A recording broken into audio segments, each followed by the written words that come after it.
we're going to go live. I'm just going to say screw it here. Did you guys ready? I'm ready, Jack. Okay. All right. I watched Superman 3 instead of Raw tonight with my daughter. I call that a win-win. I wonder if you could let Vince McMahon know that his ratings are suffering and losing to Superman 3, if he would even get the joke. I doubt it. But I don't know. But I got into a Twitter fight with somebody today. Uh-oh. Huh. What about? Okay, so I don't know how much of this you are aware, but I will try to say this fast and not get into a tremendous amount of side detail. Do you guys remember the commentator from WCW Nitro, Tony Schiavone? Yes. Yeah. Okay. Tony Schiavone has his own. Tony Schiavone has his own podcast, similar to Bruce Pritchard, where they talk about events and people. Tony Schiavone specifically, the way that they've been organizing their podcast is they do one WCW pay-per-view per year, starting in like whatever year Starrcade started. They're up to 2000, and they're doing Slamboree. This is the infamous one where like Hogan and Kidman and a whole bunch of other stuff happened. In any case, they were referring to a Chris Candido match, and the subject of Sonny came up, and a story was told where Sonny had drugs in the locker room, and Kimberly Page found it. I remember this. And immediately went to Bischoff, and Bischoff inevitably questioned Sonny and Candido and sent them home. Yeah. And then so Conrad, who is the host of the podcast, like basically he like guides the ship, and then Tony Schiavone gives his feedback on the subject. Like, again, the way it's organized, the way the Bruce Pritchard podcast is. So Conrad posits a theory that Kimberly Page planted the drug. Oh, for shit's sake! On Sonny in order to eliminate Sonny because she was competition for Kimberly Page. And I said, and so I tweeted Conrad, who is hey, it's Conrad on Twitter. I tweeted him. I said, regarding your theory with Paige and Sonny, the simplest answer is usually the right one. Sonny's just a drug addict. Yeah, as we've seen in the past, there's been issues. Okay, so somebody then tweeted me and kept Conrad in the tweet that basically was like, how many drug addicts do you know leave their shit around? Oh boy, shit around. I was gonna say, he's opening up a can there. I was like, all of them. I mean, like, I get what he's saying. Like, there are drug addicts who are trying to be careful. Yeah, right, and so are not likely to leave their stuff around. Except that when you've done drugs long enough, and you're messed up for as long as Sonny is, the likelihood is that you would leave your stuff around because you're forgetful and a moron. And so I basically tweeted him back. I'm like, it's probably likely she did just leave her stuff around because she's a drug addict and she's not careful. Not to mention, it's a wrestling locker room where drugs are prevalent. She didn't think anyone would care. Mm-hmm.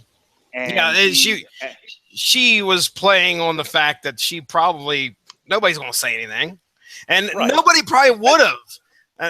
Especially if she's coming from like the ECW locker room. Yeah. Right. Everyone was shooting heroin directly into their face. That is a new method I wasn't ever aware. Gets rid of the bags under the eyes. Needless to say, so we went back and forth on Twitter. I mean, it was polite. I'm not into like the Jim Cornette Twitter war thing where it's just like, go fuck yourself and die. But after about the second or third transaction between the two of us, I was like, we'll just agree to disagree, sir. And I left it at that. Sometimes that's the only way it can be done, especially with the internet. Usually that other person on the other side is so enraged or inflamed and just ready for the 9,000 retorts that you're going to come back with. It's just like, hey, I'm done. All right. Well, okay. We'll just call it that. Did he keep going, or did he respectfully? No, He did. no. Okay. The last time I checked Twitter, I mean, Conrad didn't even like posit a theory or an answer, a further theory or an answer to what either one of us like. He just liked our tweets. I'm like, okay. Yeah. I mean, and I got what I was looking for. I got his attention, so I'm like a 13-year-old girl. Like, ooh, he paid attention to me. He liked me. He liked me. He paid attention to me on Twitter. Oh, dude, I'll never forget, Ronnie. Remember when I asked Eric Larson? It was like one of the first ever source material tweets I ever made, like Yes. towards a famous comic book artist. And I asked Eric Larson a question, and it was, something about blah blah blah blah blah, Christmas Comic Cons. I can't even remember what it was about. And I know I did not mean to use the word Christmas in there in any way, shape, or form. I totally I messed it up big time. And then he sends me back a tweet. He replies to me. I'm like, holy crap! Eric Larson replied to me, and he's like, I've never been to any of those before. And I'm like, what is he talking about? What is this guy's problem? And you blew it. What is this guy talking about? And then I go and read my tweet, and I'm like, oh my gosh, you've got to be kidding me. But the cool thing is he was like, absolutely, because I got back on there and I was like, I can't believe I screwed that whole tweet up. And he's like, well, what do you really want to ask? And he actually went through and answered the question that I actually wanted. He was cool enough to do that. But I got my attention. Yay. Source material, breaking bounds. Hobnobbing it, elbow rubbing it with the big creators there. Eric Larson, go ahead. So my wife commented that Superman 3 is the worst movie ever, and it's so stupid, and it made her dumber for the few minutes that I made her watch it. Right on, Melissa. Melissa, what are you watching right now? She's currently watching a show called Southern Charm. I don't know what that is. You just destroyed your whole point, Melissa. Okay. Jesse doesn't know what it is, and Ronnie says you've defeated your own point. About Superman 3. Okay. All right. So it's just nothing but nonstop crap going on in the Radulich household on TV. 3 is a cinematic masterpiece, sir. Here's the thing. I cannot argue with you because it's been so long since I've seen it. And I can tell you, though, back when, our household got a VCR, and it was all the rage to tape movies from HBO so you could watch them over and over again, like Batteries Not Included, Cocoon 2. Superman 3 was on repeat a lot. Wait, Cocoon 2? Cocoon 2! The second one. The Goots is still in it. So that's not. Yes, Cocoon 2. This time it takes place in Lee County, Florida, where all the old people have venereal diseases. Boom. But anyway, we lost Ronnie for the night. Yeah, he's like, I'm checking out. I don't even want to talk done. about it. But yeah, I legitimately, I used to watch that a lot, like every weekend. I can remember we had company over, and I made like my parents had company over, and they were just hanging out on a Sunday looking for stuff to do, and I'm like, let's watch Superman 3. They're like, okay. I made them watch Superman 3 is so funny. I mean, like if you're not looking for like a quality movie and you just want to laugh at the nonsense from the opening to like all of Richard Pryor's stuff, especially when he's trying to drunkenly hack the weather satellite. Like, I remember as a kid, I had no idea what he was doing, but even as a kid, I thought it was funny that like he's drunk and trying to stick these keys that look like Afro picks into this computer, and it's like both keys at the same time. The Philly Flash, like, and just him yelling out the Philly Flash. Even as a child, I thought that was funny. Richard Pryor this was what, 86 or 87? Something like that, yeah. Yeah, because there's nothing better than drunk Superman fighting himself. Oh yeah. I remember that fight happens in that movie. Oh man, there was wasn't this where they had was this Lana Lang? Yeah, this is Lana instead Lang. of instead of Lois Lane. I mean, never mind. Ronnie, don't try and tell us you don't own the movie. I don't. Oh, see, I told you not to try and tell us that. No, I don't. I will take a picture of every daggone Blu-ray. It's the one picture you don't take. We don't. Ronnie, I'm calling bullshit. Ronnie has a VHS that he sleeps with underneath his pillow at night. He's got a whole box full. I may, but it ain't Superman 2 or Cocoon, Superman 3. Cocoon 2's in that piece. Cocoon 2. You don't even have Cocoon 1. You just got Cocoon 2. All the Police Academy movies. And then. Oh, Lord, what? Now we're dredging up the Police Academy movies. I mean, my God. Oh man! All right, let's get to it. Let's get to our why we're here, ladies and gentlemen. We've wasted your time long enough. Source material has hit the airwaves. I'm tweeting, and I continue to tweet in English, apparently, according to my source material tweet, which is good. I don't know what happened there. I didn't change any settings or anything like that, but it always comes down to the Twitter. Ladies and gentlemen, we are here tonight to discuss one of the most important stories that's happened in the DC era more recently, which is DC's Flashpoint. Here we have a story that pretty much was the end cap to the DC universe that I grew up to know and love, and a lot of other people did as well.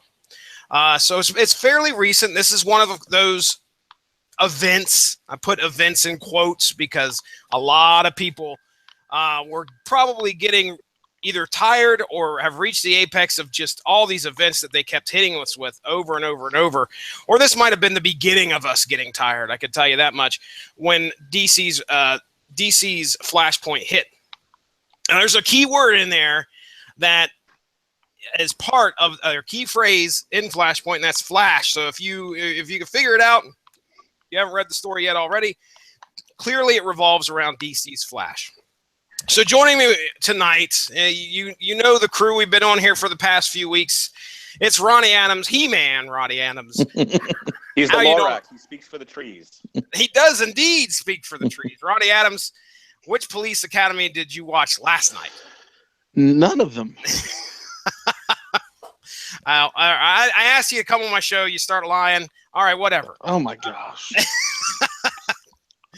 And, of course, Mark Radulich. How do you do, sir? Superman 3. Are you guys going to stop there? Or you want to go? Are you going to show Lily Superman 4?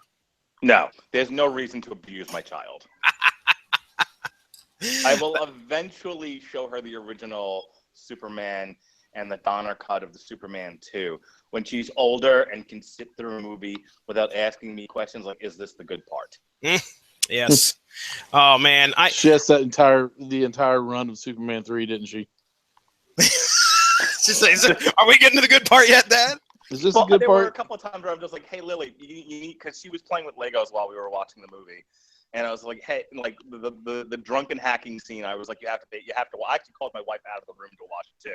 I was like, everyone stop what you're doing and watch Richard Pryor freaking drunkenly hack the Vulcan satellite. My mother-in-law was actually talking to my wife at the time, and I was like, everyone shut up, including you, Ma. Oh, nice. Very nice. The Philly Flash. That's how fights get started.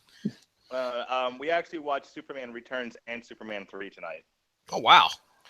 All right. That's not in any order particular, but... Why do you hate your family? I think Superman Returns is research, right? Yes. Okay. All right. And Superman 3 was just punishment or something. I don't know. Superman 3. I would rather watch Superman 3 than Raw. We have to cleanse our palate. Put in Superman 3. What the heck?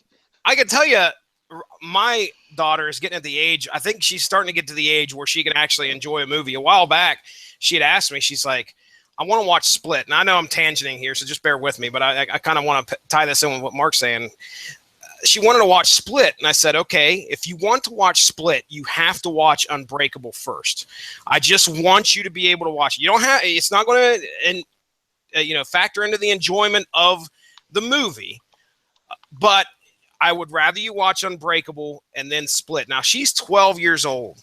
So she understood what I was saying. She's like, okay, Dad, I'll give it a shot. Now, a couple nights ago, I was like, look, if you're ready to watch some M. Night Shyamalan and Shyamalan and Ding Dong, I said, we need to watch Signs, and I want to watch that with you. Because that, to me, is like the masterpiece. And I think Kira would actually enjoy that movie a lot. So I think you have a few years, Mark, before the little girl starts to really develop a sense of, holy crap, that's a good movie. I really enjoy that, and actually sit through and watch it. So just be patient.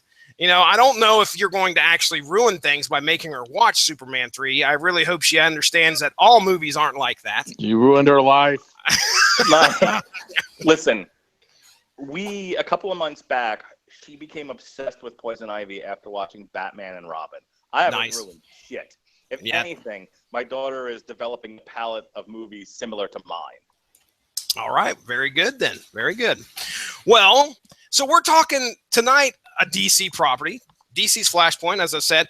Let's go ahead. We'll talk. Mark, I ask you this every time. We chose this book. Are we tying this in? Because I know there's a couple other things that seem related that we're talking about this week. But anything particular that stood out to you why you wanted to talk about this right now? Well, I'll tell you what we're not doing. We ain't talking about fucking Dark Universe, The Mummy, starring Tom Cruise. No, sir. Not happening. Damn you, Hollywood is taking a 1-week hiatus because I can't bring myself, and neither could Robert Winfrey. Neither one of us could bring ourselves to go see The Mummy. That looks like a big pile of shit. Even by summer blockbuster comparisons, even by Superman 3 comparisons. Oh wow! It's just terrible. So rather than just take the week off, we're going to do a TV party for Flash Season 3. And Flash Season 3 was basically subtitled Flashpoint. So that's the tie-in. All right. Well, this was a pretty big event. I don't have the wiki in front of me. I know I copied something out of there in my notes, but I know this thing had a ton of tie-in issues. It says here, it's a 2011 comic book crossover story arc published by DC Comics consisting of an eponymous core limited series and a number of tie-in titles. The storyline premiered in May of 2011. Now our creators here, Jeff Johns, very popular writer. A lot of people recognize him from many titles, and I think starting with Green Lantern Rebirth, I believe that he was part of that, wasn't he, Mark? Is that Jeff Johns? Yep. And the penciler. Oh man, this is a name that I recognize from the 90s, but I can't remember if I appreciated his brother. I think his brother's name's Adam, and then we have Andy Kubert. The Kubert name's been around for quite a while, but I've always appreciated any art that I think there's another Kubert, like Joe. I think it's Joe Kubert. I never understood that video game. What? Kubert. Kubert has forever been corrupted to me because of the movie Pixels. Oh, I don't remember what happens in that. See, I haven't watched all of that, and that's probably a good thing. Kubert gets turned into a female video game character, and Josh Gad bangs it and has. Oh, that's right. Oh man, Josh Gad banged Kubert. And another Disney. Josh Gad was Olaf, right? Mm-hmm. And another Disney connection was Kubert was in Wreck-It Ralph, right? Is that Disney? Yeah, it's Disney, right? He's not molested in Wreck-It Ralph. He is not. He's more faithful to what we know. He is not. But anyway, yes, the Kubert boys. Well, let me just say, I've always been a fan, and this series right here does not change my mind in any way. Beautiful art. So, okay, these are two heavy hitters coming at you from DC, bringing this huge crossover. And actually, what had went into it? This is the ending, like I said, of the DC universe. So they had to weave a tale before. I'm going to say it. The New 52 had to happen. Yeah, a lot of bad taste in a lot of people's mouth with the New 52. But this is where a lot of legacy stuff ended, and now we're going to go into a new era of DC Comics. But what a great story we have to tell you guys tonight. So let's talk real quick. Let's do some basics. Ronnie, would you want to do your best to try and describe Barry Allen, the Flash, what his power set is, and what you know of this guy? He run fast. Barry run fast. Thanks, Mark. Barry Allen. Barry Allen is he is the superhero known as the Flash. He was a police a forensic scientist for the police, and basically I guess you could say kind of a what's the word I'm looking for? I have no idea. Do nothing. People viewed him as people, viewed him as kind of a lazy, kind of do nothing. And then working late one night, a lightning comes in and hits a case full of chemicals, and they spill all over Barry. And now he is given the gift of being able to move superhumanly fast. Yeah, dude's quick. Yeah, and like then you get into the whole Speed Force thing and what he can do with it, like rearrange his molecules and move through walls and then all that good stuff. Different things that come along with being able to run super fast. Mm-hmm. Was Barry the one that had the costume in the ring too? Yes. Yeah. So he hid his costume in a ring. How, you ask? Is comic books. Get over it. Well, Mark, you got anything to add? Barry celebrated his celebrity as a superhero.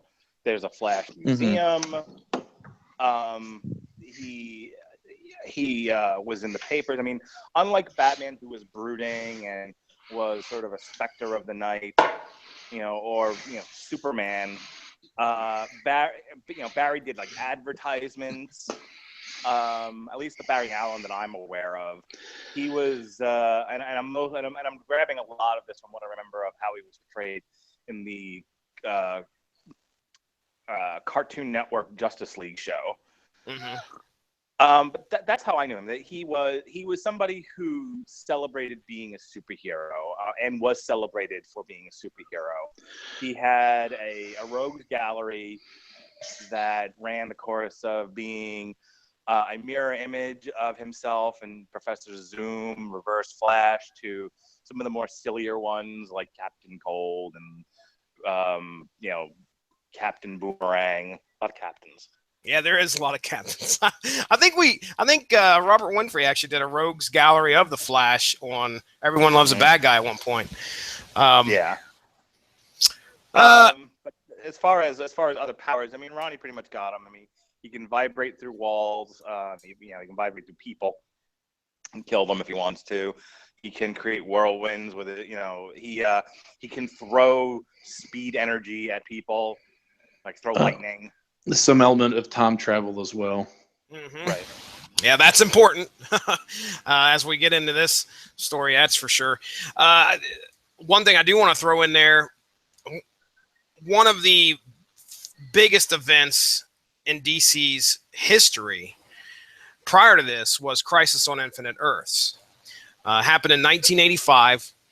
And Barry actually sacrificed himself in that storyline, and he remained dead for over 20 years. So, really, we're coming into 2011, and Barry Allen's actually only been back in the comics for a little over 5 years, which is pretty crazy. Because he was, I can remember everybody wanted him to come back. Of course, I think. Nope, he didn't. He did not come back. I'm thinking of Green Lantern, how Jordan came back as a Spectre. That's a different character. But yeah, Barry, totally different character. Barry Allen, though, yeah, like I said, he actually sacrificed himself in order to. I think he had a huge part in Crisis on Infinite Earths. Like I said, one of the biggest and most likely, if you talk to a lot of people who read a lot of comics, they'll say it's probably one of the best crossovers, or I guess you should say, maxi series that's out there that DC has ever done. So here we are at the end of that universe with a story to tell called Flashpoint. And Ronnie, did you ever read a lot of Flash? I mean, it was that we've always talked about Marvel, but you ever picked up any stories about the Flash? A little bit, not a whole lot. Anything that sticks out in your mind? Flashpoint. Yeah, well, I don't blame you there. I actually was getting Flashpoint confused with another storyline involving Superman a while back, and I think I even said something on this podcast about it. But I have learned my lesson. How about you, Mark? Any other Flash stories stick out to you before we hop into this one that you remember reading? Growing up as a kid, I thought the Flash was a ridiculous character. Ooh, look, I run fast. Look at me. What great powers I have. So fuck the Flash. That's my attitude. Well, yeah, I kind of never really saw the point in him as well, because he could run really fast, but so could Superman. You know, and you had superheroes that had infinitely cooler powers, such as Green Lantern, Martian Manhunter, the Superman, all these other guys that could do a lot more than Barry Allen, who could run really fast. And I think that's why they developed more he could do with his powers, kind of like they developed more with Aquaman, because Aquaman could breathe underwater and talk to fish. Mm-hmm. That's pretty much it. Yeah. But it was. I'm not to interrupt. I'm so sorry. No, go ahead, man. It's really interesting that Mark brought up that he celebrated his being a superhero, because I think that's why he and Green Lantern got along together so well. Because they were both kind of hot shots. Yeah. When it came to show offs, when they came to their superpowers. Mm-hmm. So, but I never really saw the point in the Flash. I got to tell you guys, I mean, when you look at Superman aside, if you were to ask me which member of the Justice League I wanted to be, I would probably pick the Flash. Just because. Really? Yes. Because did you run track when you were in high school? Yeah. I blew up to 280 pounds. It was crazy. God. You can be any superhero you want. You could be Thor. You could be the Hulk, the Green Lantern, Superman. I want to run fast. No. That's my 3-year-old. That's what 3-year-old thinks. If you're familiar with the television show, which I know you are, Mark, there are a multitude of things you can do without even being seen, or getting things done in a timely fashion. Or there's so much you can do if you had the speed that the Flash has. There's no doubt in my mind. I won't want to be Batman. I don't care if Batman's cool or not. I'm not looking for street cred. I'm looking to I don't want to get crap I don't want to be done. Batman either. Okay. A rich guy with a bunch of weapons. Whoop-de-doo. But how about Martian Manhunter? No. Superman? Martian as fast as the Flash? Ronnie, go ahead. I was going to say, you could do all that stuff and be Superman. No, I said still... Superman aside. I understand what you're saying. But here's the thing, though. Superman has his drawbacks as well. I would say that, not being a native of this earth is probably one thing. One thing is, two things that I can think of having a drawback as being Superman. Magic. Yep. And finding an extremely rare rock that he is apparently allergic to. That's right. So those are the two main drawbacks. Two things that aren't common. You can stop the Flash by putting nails on the floor. No, you can't.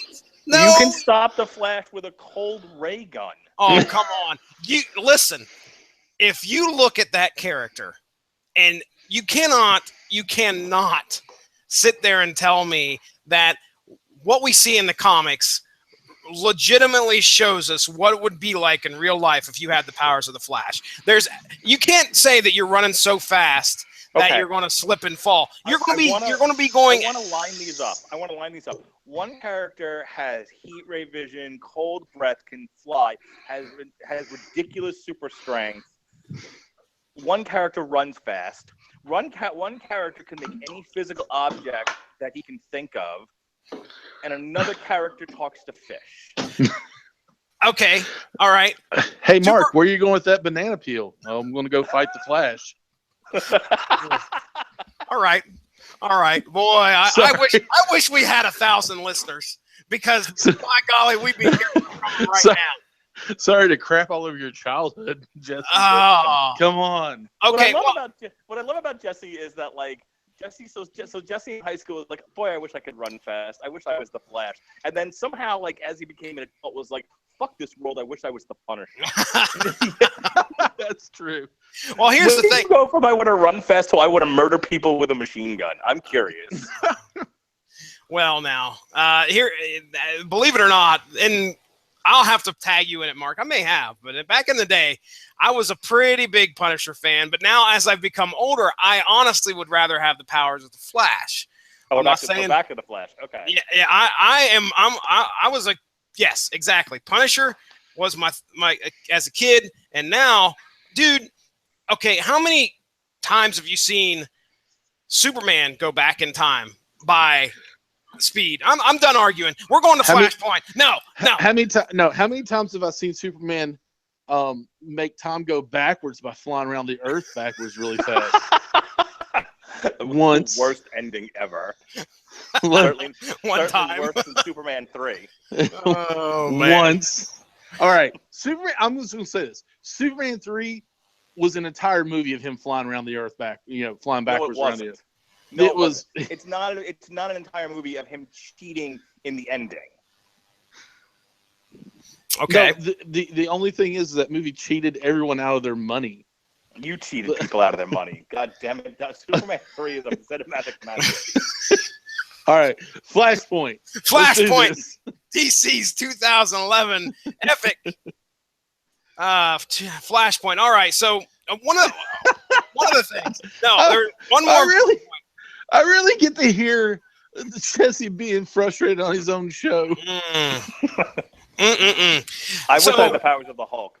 Honestly, that's the collection of superpowers I want. No, you don't want that. Yes, I know. I want. You do not want that. Yes, I do. No, listen to what I'm saying. I want the strength enough to crack the planet and throw tanks, and I want to have the anger management issues of a crazy person. Okay, I want to have zero. Why do you wish that upon yourself? I don't understand what goes on in your head to wish that upon yourself and your friends and family. There's no way. Dude, if I had the powers of the Hulk, I wouldn't have friends and family. I would just That's be a true. wrecking machine. You would have, you wouldn't have much to worry about. No, exactly. I mean, that was the thing with the Hulk. It was like, if someone really acted this way, no one would be around them. They would have nothing. So they had to come up with reasons for Betty to still be with him and to still like pine for him and everything. They had to have Rick Jones kind of like be there to humanize him. But in real life, it's a sad existence. It's a sad existence. Dude, Banner would have torn the planet in half in less than 5 minutes. That sounds like the dream. He took down arguably one of the strongest characters in the Marvel universe, which is Doctor Strange, by crushing his hands. That's all he did. He shook his hand too hard. A close second as far as characters I wish I could be would be the Thing. Retain my Brooklyn sensibilities, but be orange rock and strong as an ox. None of these. No, none of those end up good for you. Not a single one. Either you're responsible for the end of the earth, or you ain't getting laid, Mark. We'll just go ahead and put that right out there. I'm 41 and have cancer. I'm not getting laid now.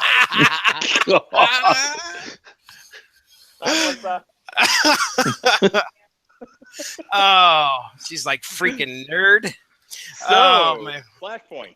Yeah, okay. I have to put this out there, so at least when I edit this and put it all together and make sense of it, I can slap this in there somewhere. One of the big points that I wanted to make in regards to Barry Allen and his upbringing as he came through to be the hero that he is the great tragedy that befell his mom. And one of the things that put him on the path to become a forensic scientist was the fact that his mom was murdered, and his dad was, I don't say framed. His dad definitely didn't do it, but his dad was jailed for her murder. So Barry decided at a young age that he was going to become a forensic scientist to turn things around and try to prove his dad's innocence. That's important because that is the crux of this story tonight. So what I want to do here, I want to bring up issues 1 and 2. I want to discuss those, or I'm going to synopsis those 2 issues, and then I'll bring up a talking point. You guys are more than welcome to bring up whatever you want to do. Classic stuff here on source material. All right, so let me go ahead. I think I still have the picture up. I want to go ahead and bring up our cover for issue 1. Go ahead and do that. Present to everyone. There we go. So that's issue 2. Let me go ahead and change it to issue 1. Have to go back here to that right there. We'll zoom in a little bit. All right, there's the cover for issue 1. Flashpoint. Look at all that. We got some crazy stuff going on that cover. The Flash clearly running so fast that well, it almost looks like his costume's coming at you instead of. I was gonna say he's running so fast he's turning into Venom. It's pretty scary. We got Cyborg in the back there, and we think that might be Aquaman. And I have, if you were just picking this up, you wouldn't know who those figures are on the right there, other than Batman. And I don't know who that one with the sword is. Looks kind of menacing. But all right, so issues 1 and 2. Now Barry Allen, the Flash, awakes in the police station that he's been working at for quite a while and realizes that things are not what they should be in his world. Citizen Cold, Central City's greatest hero, and how in the world that has happened, he has no idea. Clearly a play on Captain Cold here. There is no Superman in this world. There's no Justice League. And he finds all this out from his own mother, who is alive and well. She does relay to Barry that one of the names he mentioned she's heard of often, and that's Batman. So Barry's obviously confused as to what's going on. He doesn't know what's what, and he finds his mom and starts asking her questions. Number 1, oh my gosh, can't believe you're alive. And number 2, where is everybody? Where is everybody? So with the lead on Batman, he takes off to go and try and find him. Now it's important to note at this point he doesn't have his speed. Oh yes, that's right. He is not. He tries. He tries to rush off, and it's not there. There's nothing there. Now we cut to Batman as Cyborg approaches him with a request for him to help join a group of people. Now there's this group of people that appear that are in holograms, and there's a few that I recognize. Abin Sur being one of them. The Green Lantern that died and bestowed Hal Jordan the Green Lantern power. There's also Billy Batson, a few other characters that look absolutely strange. Now, he has tried to put this group together. So he's coming to Batman and says, hey, look, if you can join us, we can put the resources together to stop a dire threat that's going to potentially end the world. We find out that Aquaman and Wonder Woman are actually wanting to take over the world. They're not teaming up, though.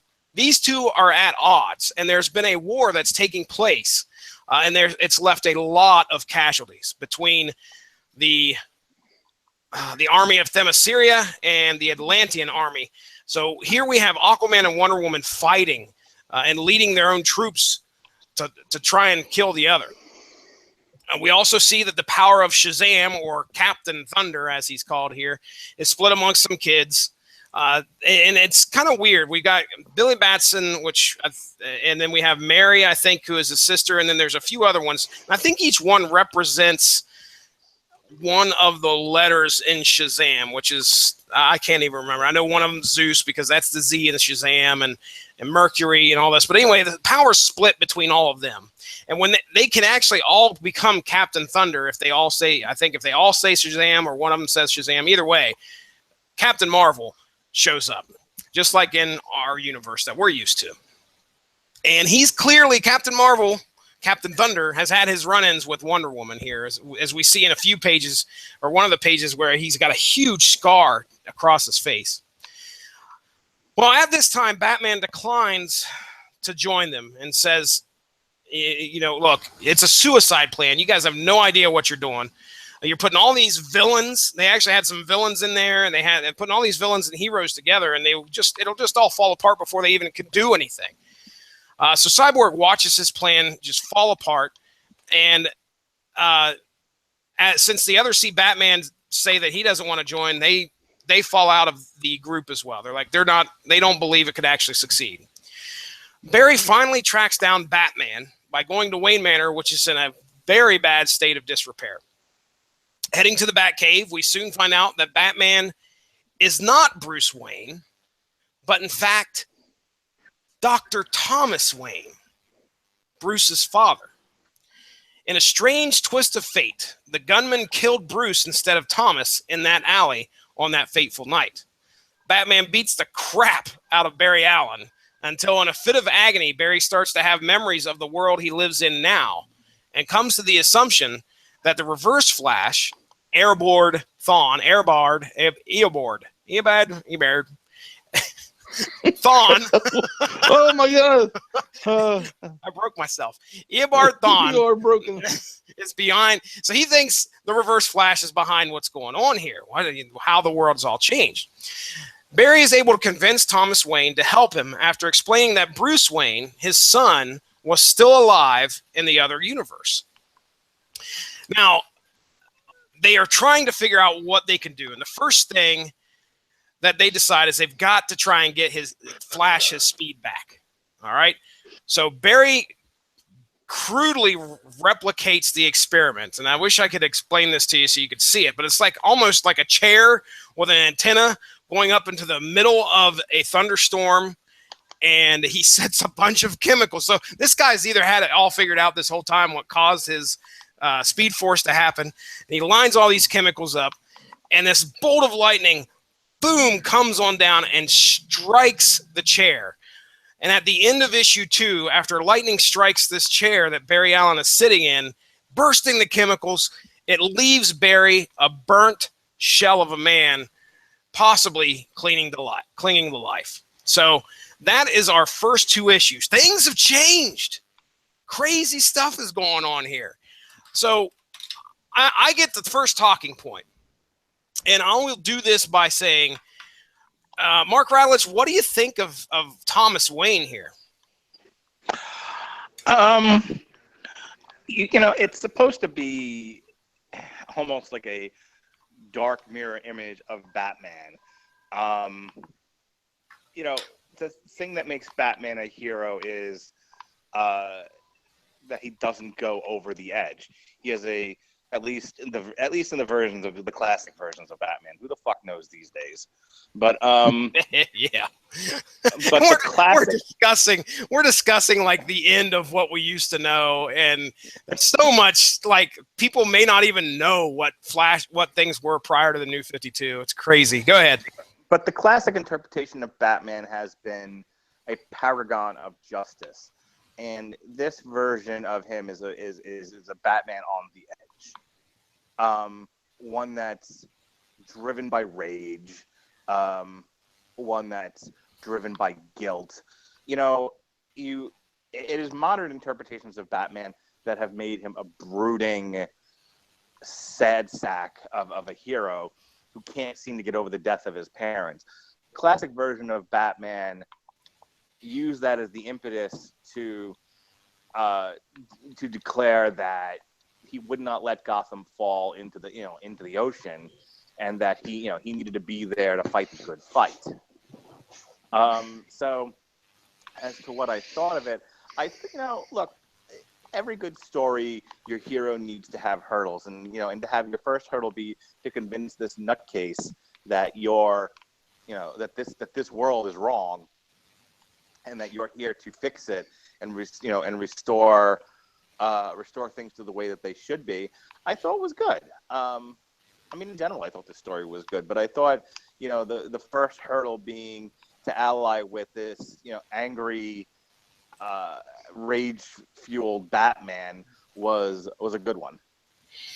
Yeah, there's a point, I think it's in issue 1, where we first see Batman, Thomas Wayne, where he's cornered some girl criminal, Yo-Yo, I think they were calling her, on this rooftop. And here, I mean, he's got her, and he gets some information out of her, and then just promptly drops her off the rooftop. Doesn't try to save her or nothing. I mean, he's a killer, it seems like. Luckily, Cyborg was down there and saved her. Now, as to whether Batman knew that he was there and that he would save him or not, I don't know. But he was kind of hedging his bets that he would, because I don't think he knew that for sure. But yeah, man, this Batman is he's over the top. He's definitely gone. It's almost like, and I could understand, obviously you lose a kid or something like that, it's going to affect you greatly, especially to something like crime. And I think Cyborg even says you were on the hunt tonight because you drew her or forced her to this alley or in this section of town, which I assume is Crime Alley, where Bruce and his mom got killed. But Ronnie, what do you think of Thomas Wayne, the Batman? Well, the first things first is, if you need to figure something out in the DC universe and something's gone wonky, who do you go to? Yeah, you go to the world's greatest detective. You go to Batman. So that was a logical move in the plot. And you go to the guy that can help you possibly fix it or anything like that. You go to Batman. Mm-hmm. And then what a twist! It's not the Batman that we know. It is it's Thomas Wayne, and I thought that was fantastic.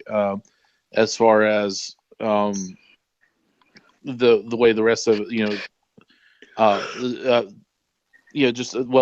was looking for another word other than twist. It was a fantastic twist in the plot. Mm-hmm. So to let you know, this is not we know nothing that's going to happen. So yeah. I mean, wow, it's like I said, it's crazy to see Thomas and still takes up the mantle of the Batman, which is kind of crazy. You got to think about all those things that had to have happened in order for him to take up that mantle. And I really, after reading this, I really had a Jones to go and grab some of the other tie-in titles, because there was a lot of like Emperor Aquaman. I remember seeing that one. So I bet you there's something out there that kind of gives us a clue, or if there was a story altogether for Thomas Wayne Batman. So other than that, for those first 2 issues, Mark, you have anything you'd like to talk about before we move on? My introduction to the Flashpoint was there was a DC animated feature, Flashpoint Paradox, and my one criticism of this story is the same for the movie as it was the comic. I really didn't like that page 1, panel 1. We're already in this universe. Oh, right there. We don't know. Well, okay, go ahead. I'm interrupting you. Go ahead. Now, I get that there's a big reveal at the end, and that's part of it, but it confused the fuck out of me. And, the movie's even worse, because the movie starts off with they're fighting somebody else, and then there's a transition, and suddenly he's at his desk and everything, and we go through that whole sequence. And I remember the first time I watched it, I'm like, wait, when did he go back in time? Yeah. Mm-hmm. I was like, oh, they never showed it. Mm-hmm. Huh. And then with this comic, they do a good enough job of explaining it, so I can't really complain that they don't do enough to explain what's happened here. They basically say, hey, he's in an alternate universe. We don't know why or how it happened. And over time, he figures out this must be the work of Professor Zoom. And then, of course, there's the big reveal at the end, which we'll talk about later, as to exactly what happened. But I even with all of that, this is a personal thing in terms of storytelling. I found it a little dissatisfying. I liked the way it was handled on television, where he had just lost his dad. We'll get into more of this on TV Party tonight, but at the end of season 2, Zoom had just killed his father. He's lost his mom, he's lost his dad. He's at the lowest point in his life, and he snaps basically and runs into the past, and that's where season 2 ends. And I understand that later on in the story they'll show him, through Zoom taunting him, that it was at the. But again, I would have liked there to have been that at the beginning. Sure. Just a little bit of his anguish, at the gravesite, and then maybe the next panel is, meanwhile behind the facade of this, something that just let there be. Show me his anguish that made him commit such a terrible, terrible crime against time, and then show him waking up in the police. That's my only real criticism. Yeah, it felt like for them they were trying to kind of hold all the cards close to the vest, so you didn't know where this story was going to go. I think if they would have shown a little bit of that at the beginning, obviously the reveal that we're going to get later is not going to be that shocking. It's not going to be, oh my gosh, no way. So I can see why they did it. Now, as to preference, I mean, certainly, I don't know if I would. I think I would more prefer the way they did it this way. Of course, that's personal preference for everybody. So, all right, Ronnie, how about you, man? You want anything else you want to say before we head on to issues 3 and 4?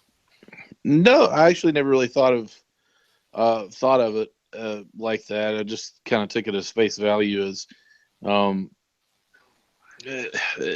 it was part of the storyline. But yeah, that is kind of annoying now that you think about it. I mean, just to give you a comparison, imagine if the Wizard of Oz wakes up, like the Wizard of Oz wakes up. Oh yeah. Imagine the Wizard of Oz starts, like the credits roll, Frank Baum presents the Wizard of Oz starring Idris Elba, whatever the fuck her name is. Oh God, who? Judy Garland. Thank you. Did you say Idris Elba? Yeah, but I think of Judy Garland. I think Idris Elba. There are. I don't even know. There's 2 genders there. There's 2 2 skin colors. Probably about Lord, man. 30 or 40 years between the 2. I think we should just move on here. Imagine. Well, yeah, you do. Okay, so it's like, you see the lion come out, roar. Well, ladies and gentlemen, The Wizard of Oz, starring what? Damn it, Judy Garland. Judy Garland, man. Judy Garland. Starring Judy Garland and a cast of a bunch of midgets. And then we fade in, and you're in Munchkin Land. Well, I mean, well, how did she get to Munchkin Land? That's the point, though. That's the point. The point is to have you go, what is going on here? Why am I? What is going on? I think that is the point of the storytelling. So okay, but I made that comparison to show you don't lose anything from the Wizard of Oz story without that, by having that prologue. Okay. You kind of do, because at the end she goes, and you were there, and I'm like, who are these people? No, that's my point. Yeah, I'm saying if you cut the prologue, you lose. You lose way too much. If you keep the prologue in, yes, that the mystery of how she got to Oz is no longer a mystery, but you're also given so much more. You're given time with the character. You're given setup. You're given a sense of who Dorothy is and why. Let us assume for a moment that Dorothy really did imagine the whole thing. You get a sense of why she would imagine this foreign fantasy world, given the world that she's currently in, where there's some crazy woman trying to murder her dog, and no one, everyone thinks she's a lunatic. If you're given a prologue with Barry where he is at his wit's end and he is anguished to the point where he's about to run through time, I think you're given a stronger sense of who Barry is. And I'm coming into this as somebody who didn't read any DC, any Flash, any DC, going into this story. I literally picked up the book and read it page 1.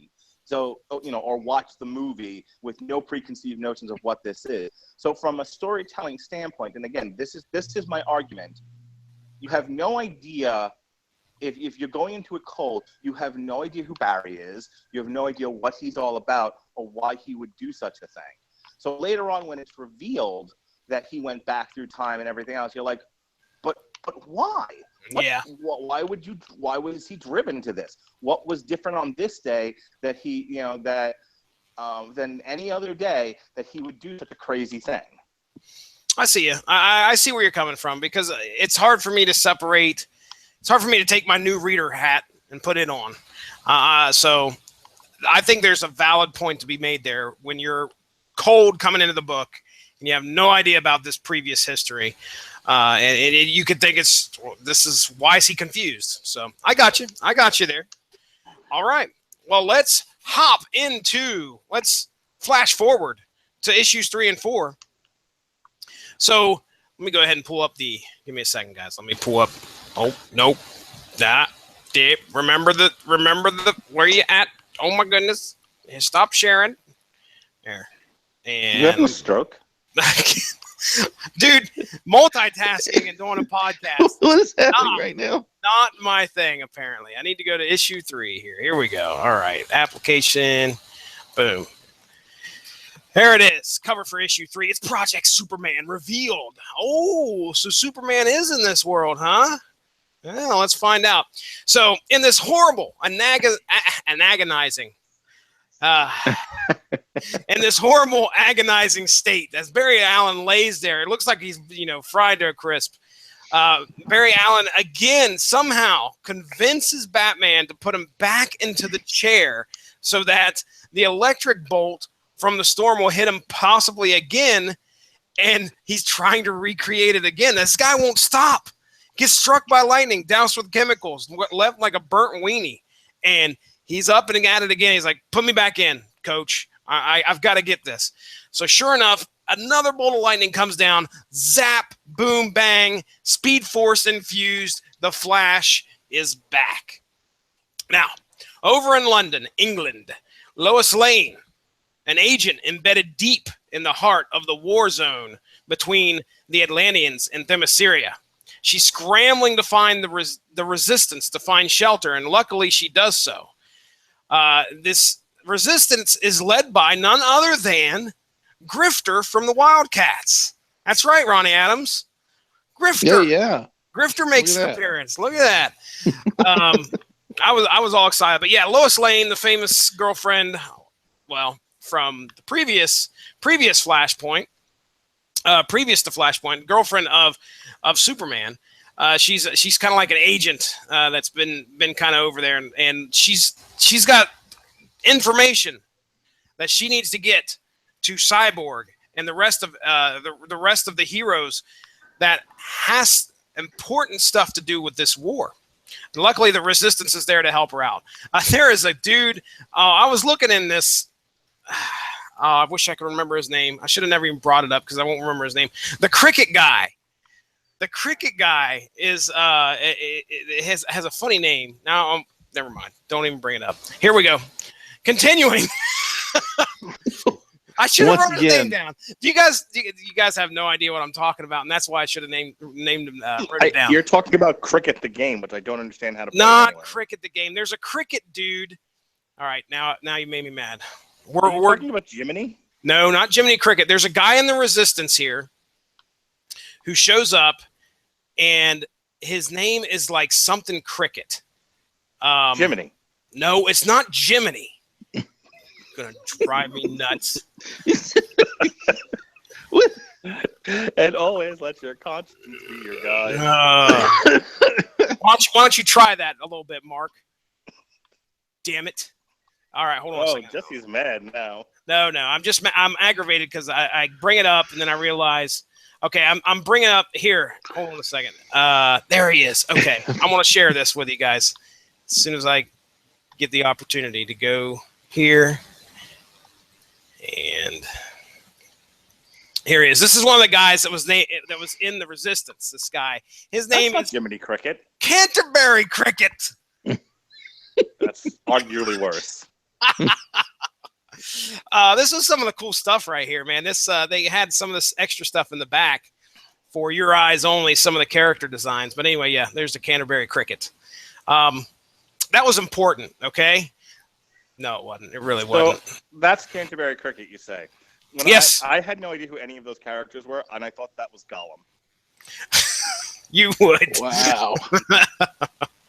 There's, yeah. Okay, let me get back to the cover here. I'm telling you, it's hard to do this and talk at the same time. You know, it's hard out here for a podcast host. Oh, it is. It is indeed. All right. Especially when you spend that much time trying to figure out who Canterbury Cricket is. Canterbury Cricket. Rekindled. I'll tell you right now, you're never going to forget that name. It's true. It's very true. Who do you think would win in a fight? Canterbury Cricket or Jiminy Cricket? Canterbury Cricket. No. You guys, I think you guys say stuff to Let's just spend the aggravate me. next hour analyzing this. Rekindled with the Speed Force, the power that gives the Flash his super speed. The Flash dons his suit and decides the next step will be to find Superman. And now Batman doesn't know exactly who Superman is or what exactly that is, but he does know that if anybody would know, it would be Cyborg. So he gets a meeting together and tells Cyborg, look, I've had a change of heart. I will join your Resistance. I will join the other heroes that you've got together as long as you can do one thing to help us out. And that's tell us where this Superman could potentially be. Now, Cyborg has no idea what's going on. He doesn't know who Superman is. And Batman says, well, you may not, but the federal government does. So why don't you get to hacking so we can find Superman? And this was a great part, because what Cyborg does is Cyborg finagles his way into Wheat King Incorporated and with a case of alcohol. And he has to use 2 keys in order to hack. This is not Superman 3. Oh my God, it was awful. Why would you do that, Mark? I was like, wait a second. I don't remember this happening in the issue. Cyborg is drunk, you understand, and he's trying to hack into the Vulcan weather satellite. Mark Radulich. Jeez, at the same time. Mark Radulich. No. Negative. Cyborg. It would have made the comic infinitely better if he had. Oh, you're incorrect again. Cyborg is able to hack the government system. Could you imagine if in a real life version of this, Cyborg was played by Richard Pryor? Oh my gosh. Oh my gosh, that would be hilarious. There would be no stopping it. And then as it miraculously, spectacularly failed, the DC's version of Flashpoint with Richard Pryor and freaking what's his name? Gene Wilder. He plays what's he going to play? Dr. Thomas Wayne? Superman. No, so of course. They open it up. There's Superman. Wiry old Gene Wilder. I want the Justice League casted with Richard Pryor, Gene Wilder. Who else can we use? What's the dude from Blazing Saddles? Gene Wilder. Yeah, I know Gene Wilder. What was the black dude's name? Help me out. Yes, me too.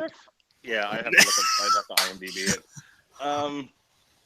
Oh gosh, okay. So for Batman, we need what's the Jew director's name? Mel Brooks. Did you really just call him Jew director? Yeah. What's the one that married his daughter? Oh. It's got to be. He's talking about Mel Brooks, right? Yeah. No, not Mel Brooks. Mel Brooks didn't marry his like Chinese daughter. Oh, wait a second. Woody Allen? Yeah. Woody Allen, Batman. Jeez. I think this is a spectacular. Estelle Getty as Wonder I Woman. wish I could do impressions. I Estelle really do. Getty. Wow. Or B. Arthur. Maybe B. Arthur would be better. B. Arthur. He's tall. Oh my gosh. B. Okay. Arthur's Wonder Woman? Mel Brooks. B. Arthur's Wonder Woman. Oh my gosh.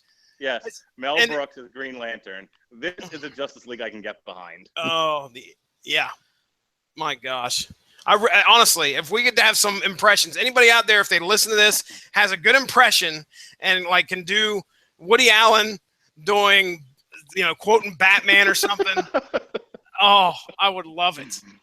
I would love it. Hello, Clock. Clock. I've always known that you were going to turn on the human race, Clock.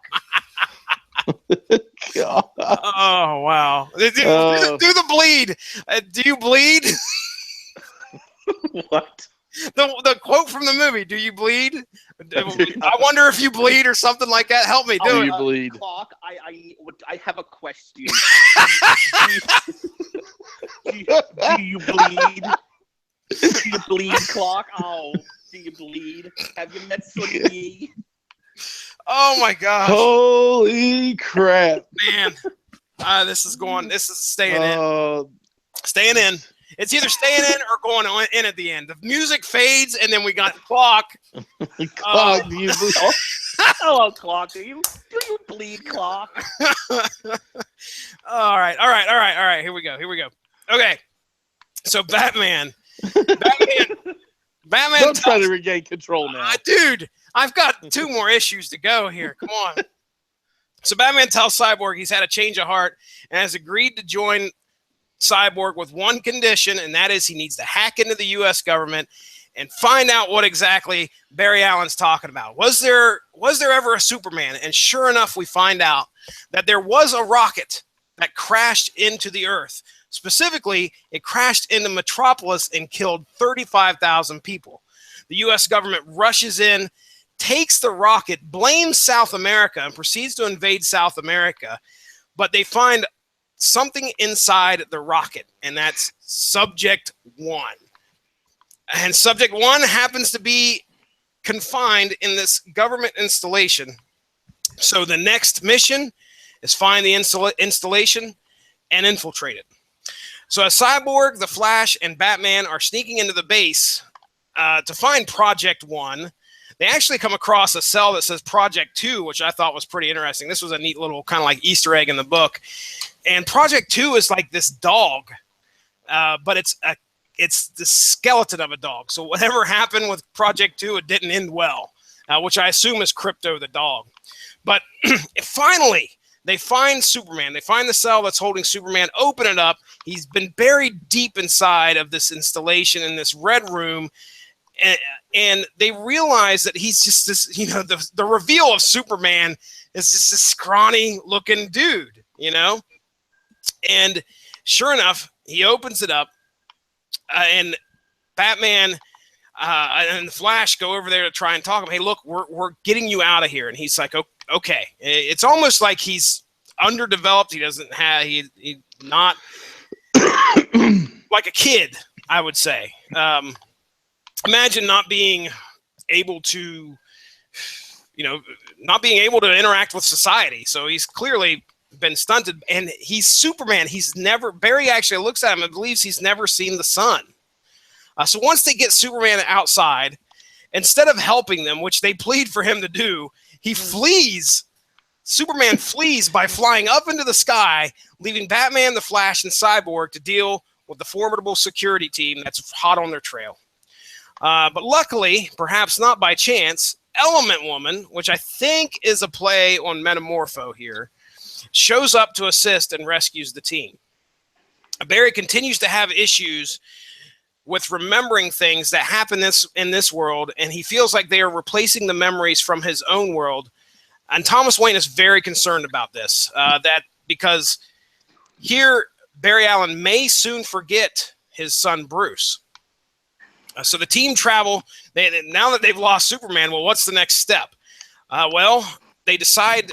I think Barry Allen's in a Batman sedates him because he's just in this really agitated state. So they go and find the kids, the Marvel family, and the rest of the gang who are in this apartment. And they go and talk to him and I think Batman just surmises that since their powers derived by lightning, maybe somehow, some way, they could maybe potentially help the Flash out. Now, Billy walks over and unintentionally taps in and actually sees the original DC universe that Barry Allen is coming from. Soon after this, a news report is overheard describing how there were a bunch of jet fighters on their way to bomb Themyscira, but were ambushed by an invisible jet, and the first verified casualty is Hal Highball Jordan. Yes, that's right. The once Green Lantern from our universe, who never become Green Lantern over here in the Flashpoint universe, has died by the hands of Wonder Woman, or, well, we assume it's either a Wonder Woman or some of the Amazons. Barry then makes a plea to Batman saying that they must potentially fight in this world, as he does not believe that they are going to have the time to try and find out what the Reverse Flash potentially changed. So Barry Allen's figured that if the Reverse Flash went back in time, he's got to know what specific thing that he changed. And they aren't any closer to figuring that out. So he's come to the conclusion that, well, you know what? If I can't do that, I've got to stay here and fight for this world, because this world may be ending sooner than later. But here's the thing. Batman is not having any of that. He says he's not joining in their fight against the armies of Atlantis and Themyscira. But finally, Barry looks at him and tells Thomas, look, the Batman of my world, the Bruce of my world, would have done things differently. And at that moment, Thomas Wayne changes his mind, and they decide to go and try to stop this war that is about to happen between the Amazons and the Atlanteans. Now, arriving in the UK, Captain Marvel immediately goes after Wonder Woman.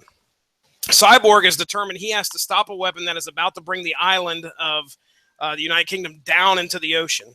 And during the fray, Enchantress, who was on this, it's kind of like a double agent. She was on the side of the, I don't even know the double agent, but she was on the side of the heroes at first. They bring her along with them, but she turns sides, becomes a heel, turns heel, and casts a spell that disperses the Marvel family from being Captain Thunder. An Amazon, after this happens, ends up shortly coming up behind Billy Batson and killing him right in front of Flash. Now, Billy Batson's been around for a while. Captain Marvel's been around for a while. And the Flash just knows this and watches this Amazon, this thing, this person come up and kill this kid. Billy Batson's not an adult, folks. Billy Batson's like a 13, 14-year-old kid. And the Amazon just comes up and throws a sword right up through him. Now, as he attempts to reconcile what just happened before his eyes, boom, the Reverse Flash then shows up and mockingly looks at Barry and says, "Look what you did." And that's the end of issue 4. So we got a lot of stuff in this one, man. We had, we got them trying to figure out what's going on with Professor Zoom, and then sure enough, he shows up at the end. We got all this war going on.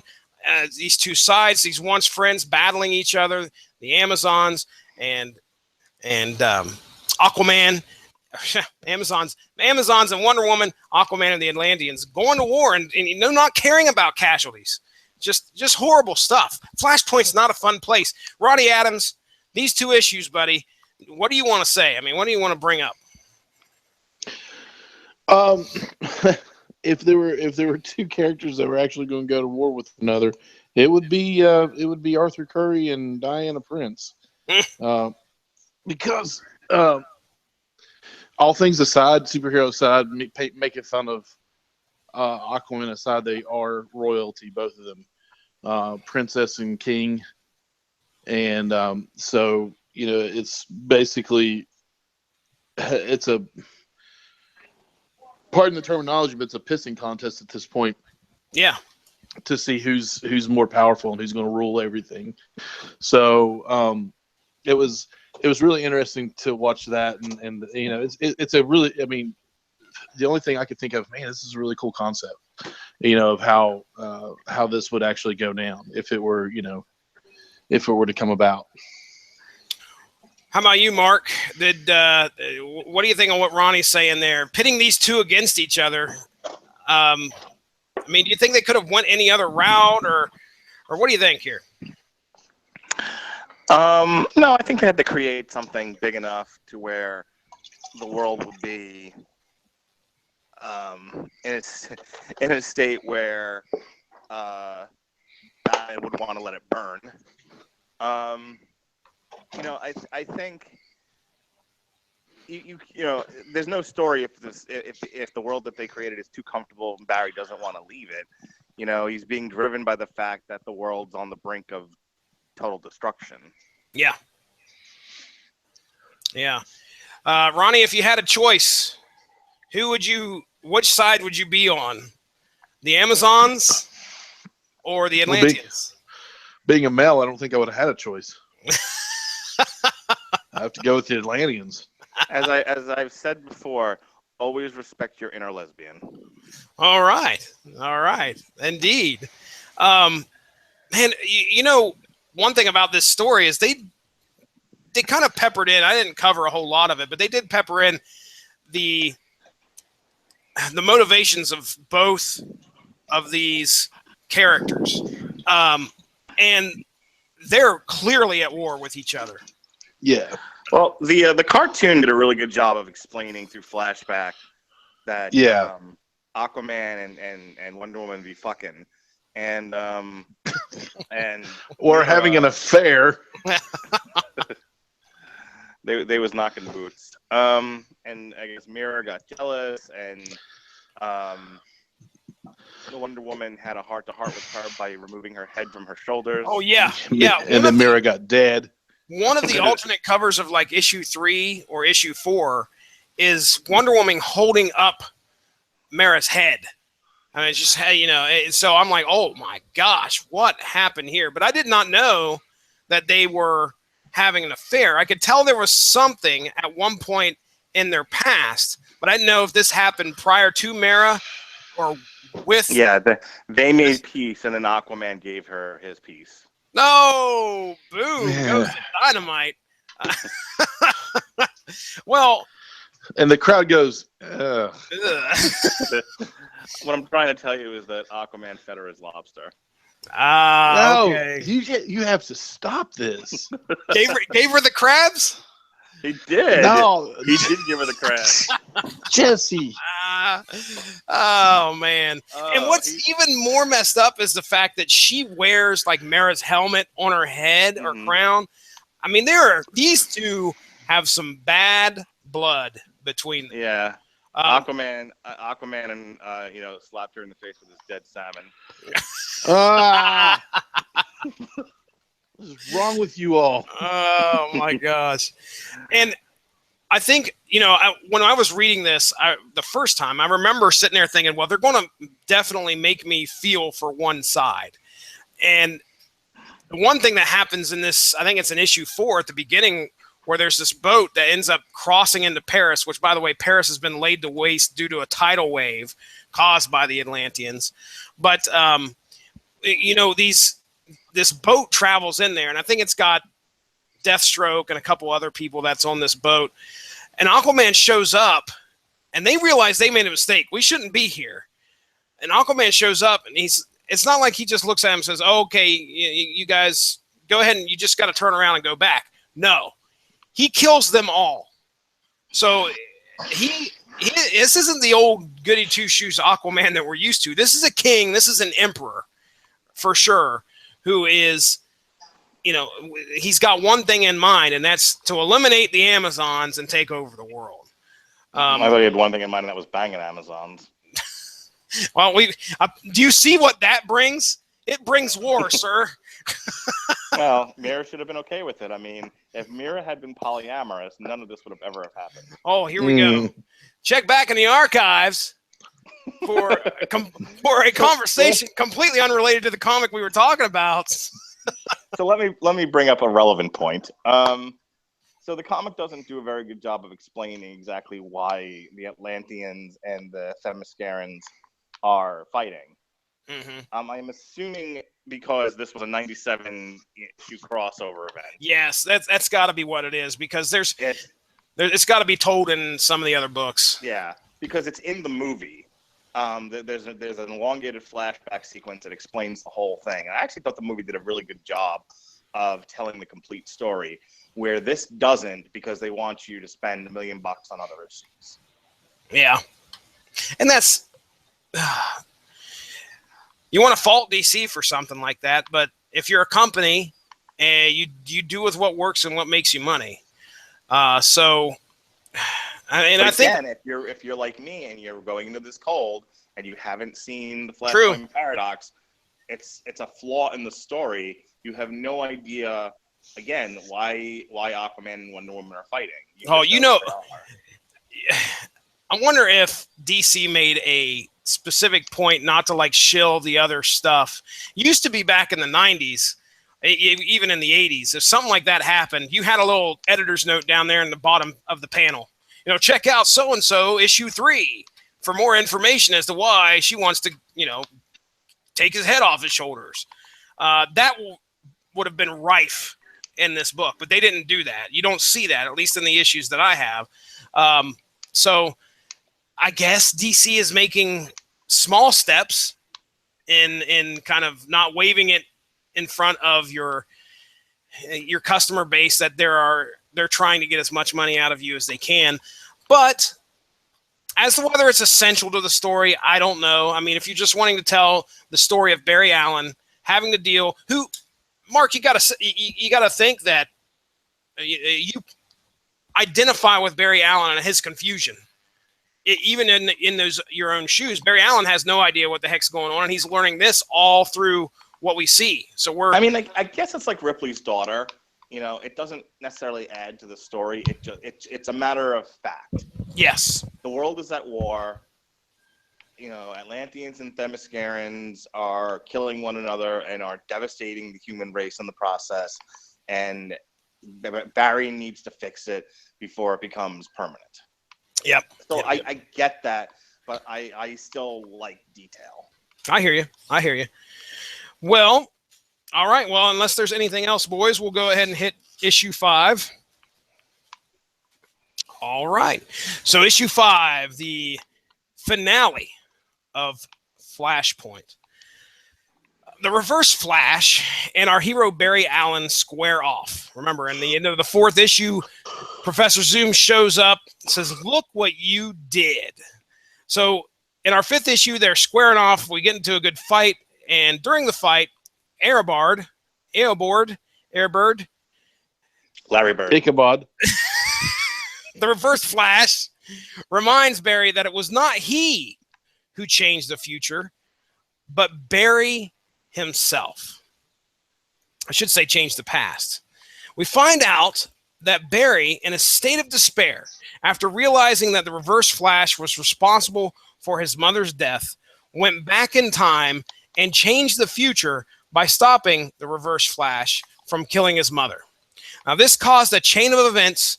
The timeline skewed into this tangent, causing time to change, and Barry is responsible for every bit of it. Now, the Reverse Flash is about to kill Barry when our own Dr. Wayne, Batman, saves him with an Amazon sword through the chest of the Reverse Flash.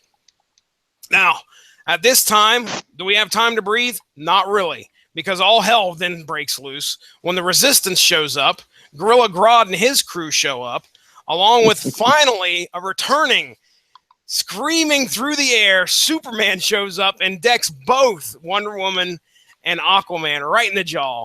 And now it's on. The final war is going down.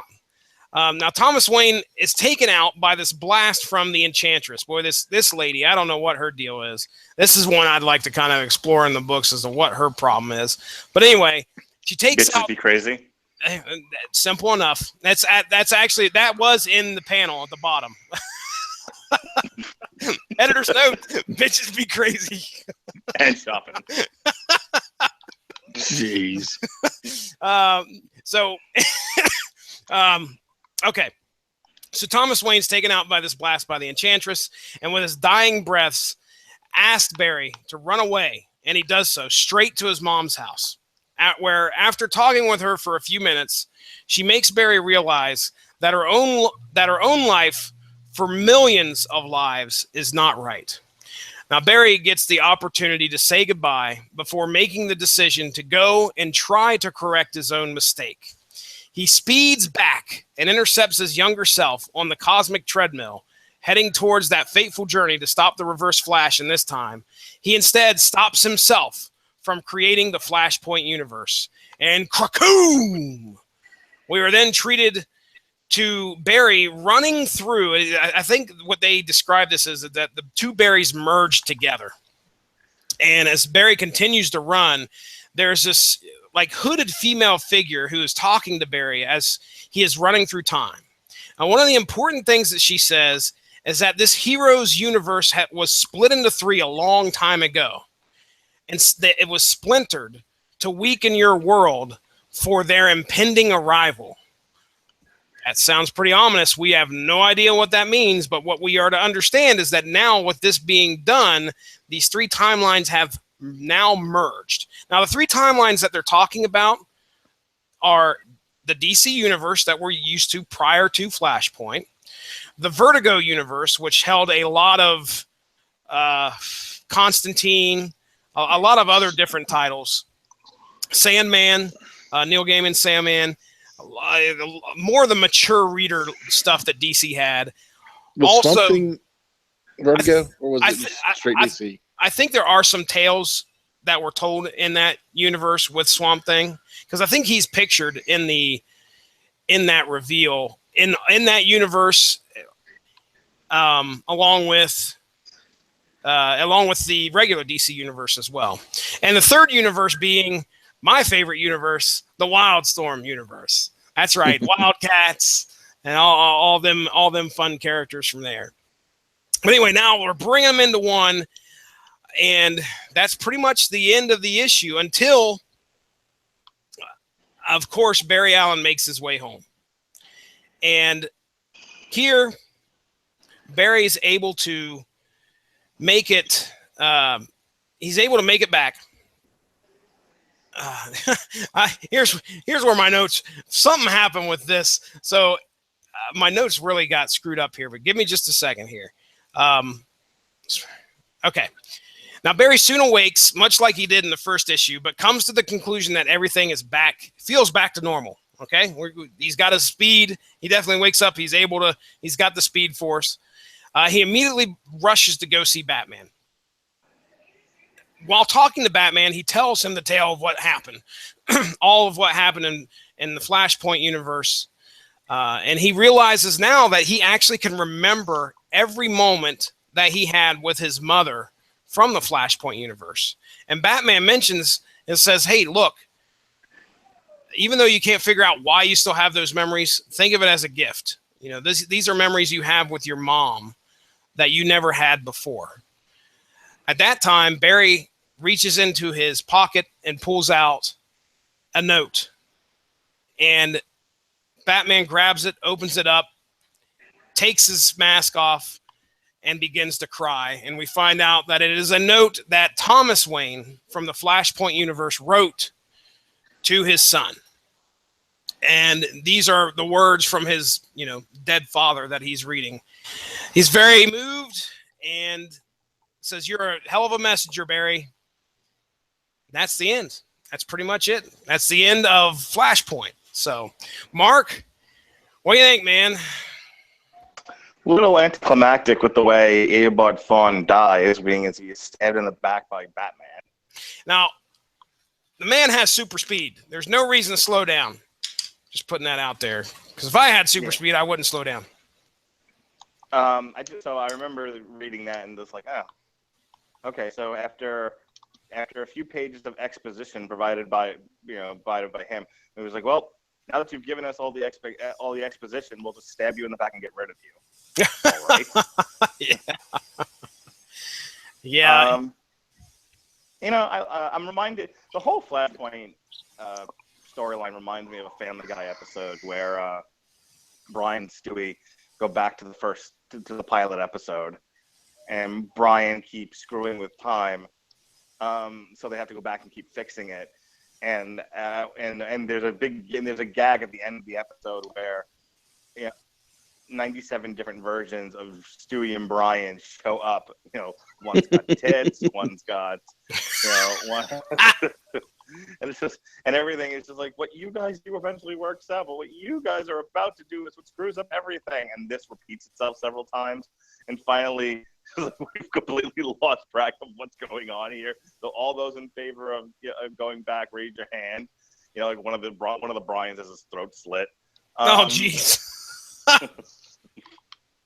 So eventually everyone goes back into their time machine, and then the original Brian and Stewie go back in time to a few minutes before the first Brian and Stewie show up in that time, and he just pulls a gun on him, just get the fuck back in your time machine, and shoots Brian in the leg. Oh my gosh! I have to find this episode. I'll watch anything. Yeah, I'll watch anything. It's called Back to the Pilot. Back to the Pilot. Yes. I'm sorry. When when one of the Stewies rips off his shirt and says, "Why do you wait? Like, what are you doing? Like, you have to change things. Why? Because of these." And he pulls off his shirt and says, "Great." Anyway, overall, other than the stupid stabbing, which was like way anticlimactic. I like the way the issue ended. I like the fact that Barry was the villain throughout this whole thing because because of his internal weakness and and inability to handle his mom's death. I really don't have much else to say. The movie ends the same way. He stops himself from doing it. I thought the television show handled it the best, and we'll talk about that tomorrow. The themes and the general ideas of what they're doing here, I thought it was best handled in the CW Arrowverse show. Would you like me to read you what the note actually says? Because we don't. Oh, yeah. Hang on. I need to mention that. I really, really liked that ending, and it made me tear up a little bit when I was reading it myself. They don't show us in the issue what the note says, correct? I'd have to look. In the issues, I don't think they do. Do they show it in the cartoon? Oh, I don't remember. Okay. I mean, I know that it just says something about second chances at first or something by chance, but I don't think it actually specifically shows. But hey, Batman became the Batman. Bruce Wayne became Batman because of the tragedy that befell his parents. And that is something that he dwells on day in, day out of crime fighting. That's what brought him to be where he's at. And, to get a letter from your father who suffered almost the same thing that you did. But, over there, you're the one that's gone. To see that it brought Batman, a humbled Batman, which I don't know. Has Batman cried before? I don't know. I'm sure he has. I'm pretty sure when Joker blew up Robin. Okay. And I could see that. But this was clearly emotional. So I'll go ahead and read this to you. I'm on Comic Vine right now. It says, this letter is shown in Flashpoint number 1. Oh, okay. All right. It's the narrator captions. All right. Okay. So I'm just putting that together. Here's what it says. There's only one thing I know about life. I know some things happen by chance, and some things happen because we make them happen. Barry Allen was a man haunted by his past, but when he became the Flash, he left a ghost behind. He found love, a family, and friends. Barry thought yesterday was behind him, but somebody wouldn't let him escape it. When Barry came to me for help, I turned him away. I'm not the hero of this story. I'm a man who's been corrupted by his own unbearable pain. I'm a man who has too much blood on his hands to be called good. I'm a man who had nothing to live for until the day I met the Flash. The first time I met Barry Allen, I nearly killed him. Like I said, I'm not the hero of this story. So that is the letter that was given to him. For some reason, I was thinking that, I may have heard this on another podcast, but regardless, at one point, I think Batman, Bruce Wayne, and Thomas Wayne actually team up in a crossover, clearly after Flashpoint happens. Maybe recently in Rebirth. I don't know. I could be wrong. Ugh. But anyway, yeah. Well, we have Bruce Wayne, Batman, and Thomas Wayne, Batman, who actually team up together. Thomas Wayne used to get in the box with Uncle Ben and stay dead. Well, Poor one Uncle of the things that they supposedly had said was that Thomas told Bruce, stop being the Batman. There's no reason to continue to do it. Which is, I thought that's what this letter was going to say. Clearly it does not. But regardless, again, it doesn't take away the weight that this had for Bruce to hear words from his father, who's been dead for a long, long time. One of the big things that keeps getting brought up early on in Flashpoint is the Joker. There are a couple times Batman's just sort of single-mindedly obsessed with who the Joker is. Now, do you know who the Joker is? Because in the movie, they actually show you through flashback what all happened with the Wayne family. I don't know. I can look it up real quick. The Joker is Martha Wayne. What? Yeah. No. Yeah. Yes, sir. Now, are we saying Martha? We're saying Martha Wayne. Yeah, Batman's mom. Yeah, Batman's mom. Okay, hold on. All right. Otherwise known in the killing cinematic Martha. universe as Martha. You're killing Martha. Save Why Martha. did you say that name? Did All we right. just become best friends? DC Wikia. In the original timeline, she and Thomas got shot by Joe Chill when the Wayne family decides to cut through an alleyway. This was changed when the Flash created a temporal boom when running back in time to save his mother. In the new timeline, her son Bruce was shot and killed instead of her and Thomas. This, seeing her son die in front of her, twisted and broke her mind, leading her to become the Joker of this timeline. She, with the assistance of her sidekick Yo-Yo, the one that we mentioned earlier that Thomas Wayne dropped from a freaking building, kidnapped Judge Harvey Dent and was holding him in their funhouse. This timeline is eventually erased when the Flash managed to go back in time and stop his past self.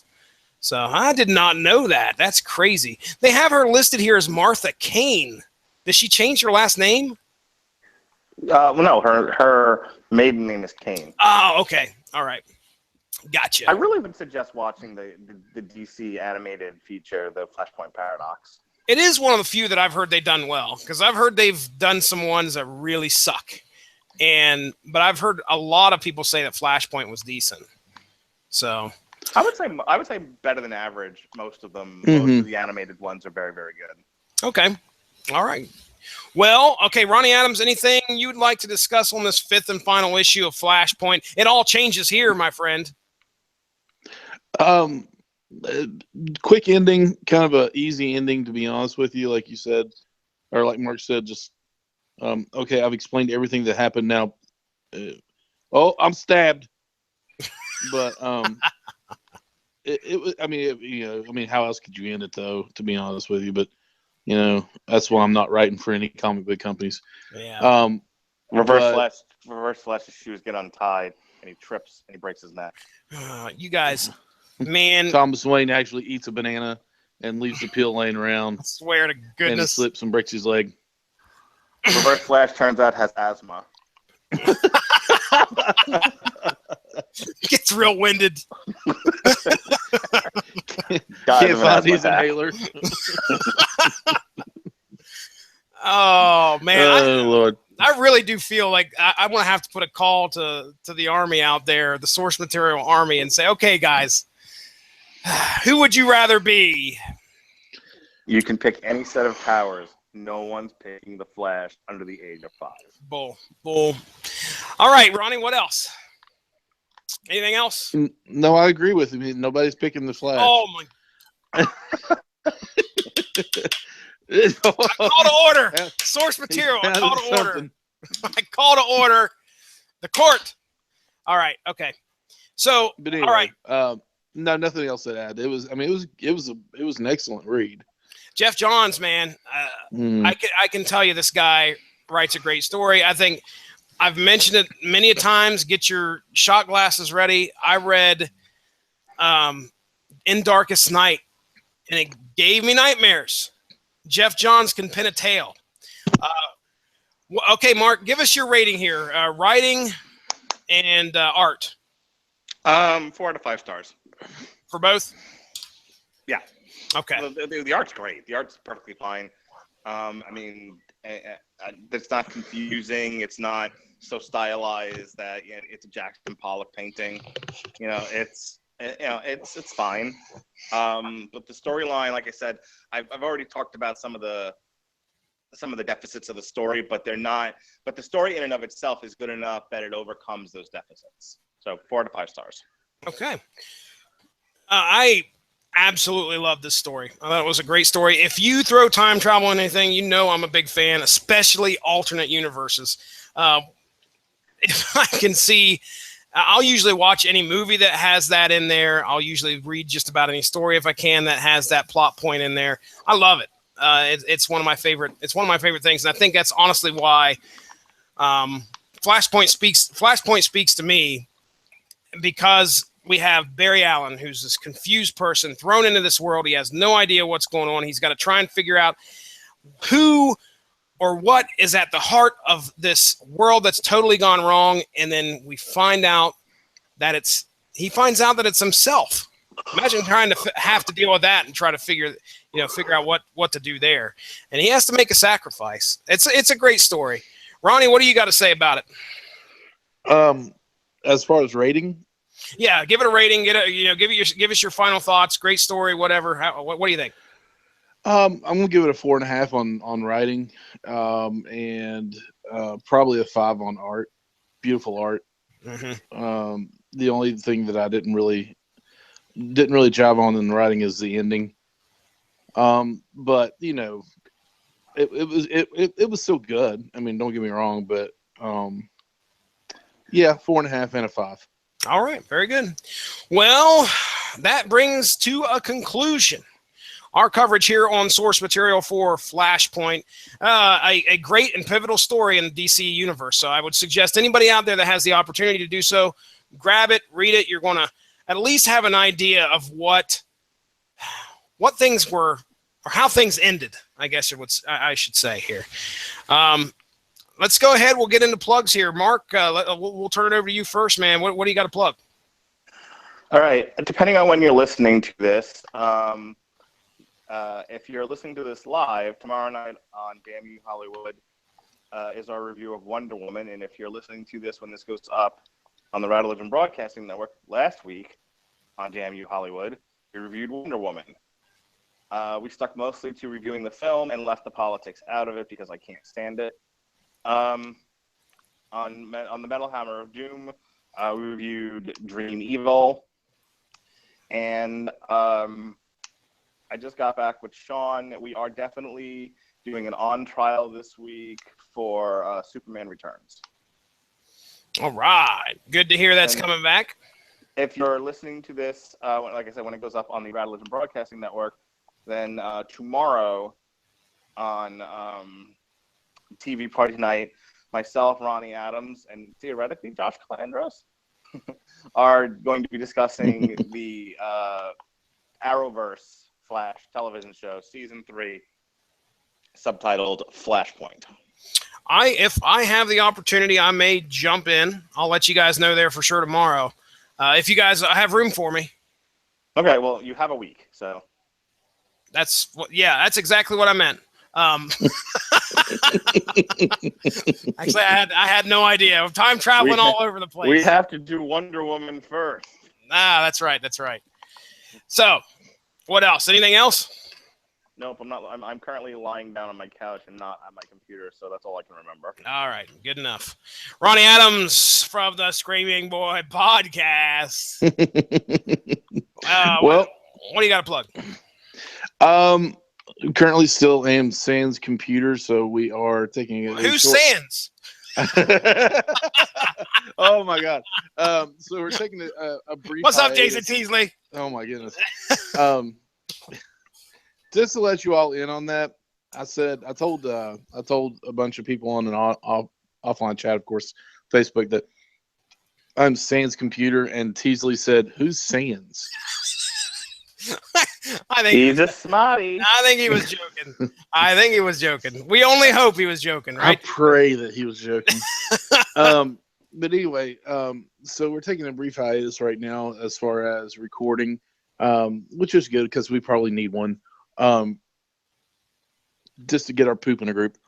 But we did have, and we, as long as Mark is okay with that, we will have. Every once in a while, have a live show on Friday nights on the Radio Legend Broadcasting Network. We just did this past night, and we were on Pirates Week on the Radio Legend Broadcasting Network. Which I also did TV party tonight with the great Mark Radulich, we did Black Sails. So we talked about pirates, just anything, the whole culture, the pirate movies, pirate video games. Which I honestly think Assassin's Creed Black Flag is the best Assassin's Creed game out there, and one of the best games. I could still put it in and play it today, and love every minute of it. But so we talked about that. Why pirates are better than ninjas. I was outnumbered 3-1. Did you raise your general level of confusion by a bucket of chicken? No, I didn't, but I should have. I was outnumbered by Jesse, Adam, and Pat, who joined us via phone call. Pat Mullen was an incredible guest to have on. Up until that moment, we started talking about pirate pornography. And Adam Runyon. You're a horrible influence. Adam Runyon, just my co-host, and he sick off with it. He said, "I'm going to name it characters and see if you can see if it's a movie or pirate porn." And I was like, "This is a terrible idea." I feel like a fun game. Oh, dude, it would have been so epic if he would have been prepared with like 5 movies or 6 movies. It would have been great. We only got through 2, and we totally screwed up the second one. We thought the second one certainly was pirate porn. It was not. No, but anyway. Did anyone do a rousing rendition of Pirates of Pens and Ants? No, but it was mentioned. It was mentioned. So Pirates of Pens and Ants was mentioned. Lord have mercy, I can't even talk. The very model of a modern maid general. And it was definitely a off the rails show. A lot of fun. So catch that right here on the Radio Legend Broadcasting Network. And I tell you what, it's been it was a heck of a show. It was I can't stop thinking about it and how I'm probably sans podcast career now. Whoa! No, I'm kidding. It wasn't bad, but no, we thank you, Pat, for coming on. If you're listening, or if you get a chance to listen to this. Other than that, I mean, source material, TV party tonight, and then all the other shows that are on here that are fantastic. Give us your Twitter. Oh yeah, at Screaming Boy PR is Twitter. Screaming Boy Productions is our Instagram. Search us on Facebook, Screaming Boy Podcast, not Productions. Screaming Boy Podcast on Instagram, Screaming Boy Podcast on Facebook.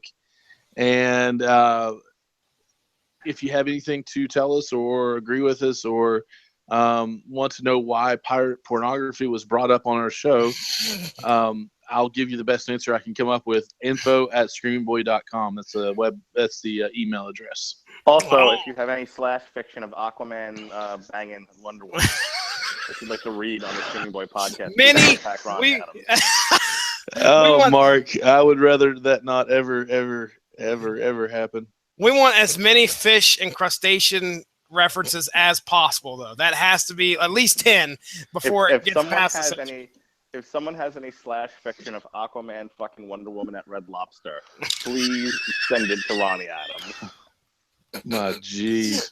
The rolls were delicious. Oh, and Wonder Woman's face was slammed in the cheddar biscuits. Oh, cheddar. All right, ladies and gentlemen, if you haven't done so already, make sure. Bad people. Make sure to go give that Rattleitch Broadcasting Network Facebook page a like to stay up on top of all the great podcasts that we have to offer here. As for source material, you can follow me at SourceMacCast. I'm Jesse Starcher. I host this show. You can find me at Stiznarky on Twitter if you do so wish. Upcoming on source material, I think we mentioned we're going to be talking Poison Ivy, Cycle of Life and Death. Also, soon after that, we're going to tie in with some Transformer stuff, and we're going to talk IDW's Revolution. I can't wait to talk about that. That's going to be a lot of fun. So if you guys are interested in stuff like that, keep your ear tuned for source material coming up in the next couple weeks. Make sure to go give that Rattleitch. Wait a second. I'd already said that. Make sure to go give that. When you check out the Rattleitch and Broadcasting Network Facebook. Damn it. I was rolling so well, too. It did so well. Jeez. And then it just went to crap. All right. That's because you asked people to read fan fiction. Listen, if you go to the Rattleitch and Broadcasting Network Facebook page, you can find the pinned link there to a snazzy shirt. Fight Rattleitch Fight. Yes. It's at represent.com/fight Rattleitch Fight. You can purchase yourself a shirt and throw some money to our patriarch and his battle with cancer. So do not hesitate. Importantly, go to napalmrecords.com and pick yourself up a snazzy fucked with an anchor t-shirt. Oh yes. Those are nice. Those are nice. That speaks volumes. Yes. What it's saying, we're not sure, but it does speak volumes. All right. Other than that, ladies and gentlemen, I want to thank you for joining us. We'll be catching you sometime later here, probably next week. Have a good one.